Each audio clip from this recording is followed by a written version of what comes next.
Did you know that once upon a time, Tallaght used to look like this and was one of the largest suppliers of potatoes for Tato? I'm Dennis Burke and today we're interviewing Donie Anderson about his take on urban farming and how farms have been pushed out with urban sprawl. You're coming up. Look, see the camera. Look at the camera. Shout at it. Go on. I'm Donie Anderson and I'm farming here. I'm farming here for generations. I'm still doing it the old way. This place is Castle Kelly, Glenasmole. Glenasmole I think means the Glen of the Thrushes. You can probably hear them there around. I'm just doing a bit of ploughing here now, getting ready to sow a few potatoes and things. The spring is very late this year because the weather has been so bad, as you know. So we're about a month later doing everything. And as you can see in the background, there's no grass, where there should be grass in April.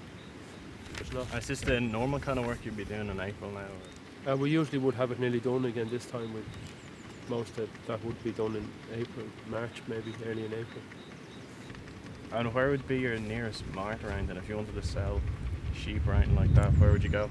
Blessington, County Wicklow. And would that be the only one now you could go to? Yeah, more or less. It's about 15 kilometres away. And how would you find the future of farming, especially in this area? We have problems like with one of the biggest things with the problem with the urban pushing out is the worry of dogs attacking sheep. People not controlling their dogs in rural areas, things like that is one of the biggest problems. We had a problem with litter as well. Other than that, it's much the same. And would that be a big problem now with dogs coming after your sheep? Would that be a regular occurrence?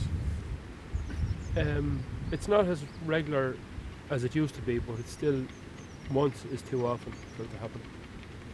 And would you have other problems with vandalism or trespassing and things like that? A certain amount of, it depends on the weather. If you get the weather very fine, you have a little bit of problem with trespass and vandalism as well.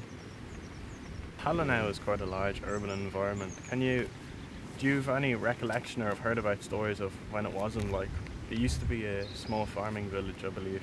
Yeah, it was. Yeah, I remember it. A good bit of it anyway. Yeah? I mightn't, maybe I'm older than I look, or maybe I'm not, but I remember a good bit of it around the square, and that, where the square is now was farmland. And what kind of farming would that have mainly been? Good bit of tillage. Yeah? Where the IT is now, I remember the Dominicans growing potatoes around there.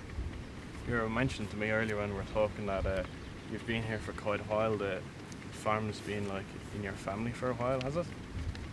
Yes, well, one of the records that I don't know myself, I haven't read it, but on a book that a man, Dr. Little, wrote about Malachy Horton, he met a man around here that was speaking Irish, and that would have been in the sometime the 19th century, and he would have been my great grandfather. Oh, very good. Who was still a native Irish speaker at the time.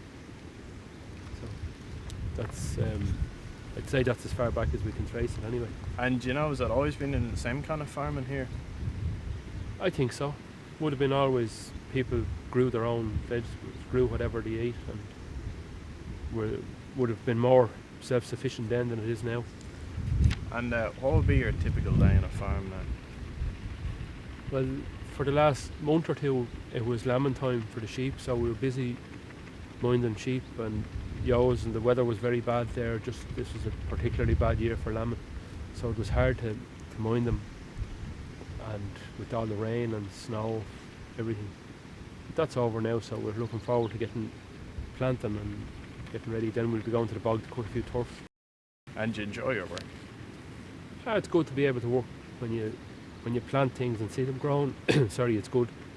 Yeah, I think it's good when you see lambs growing and everything, and you're trying to improve everything as you go along. We hope you got a good insight into urban farming in Tallaght. For more information on Donie Anderson, go onto Facebook and check out Born a Brina Tractor and Vintage Run 2013. I'm Dennis Burke. See you next time.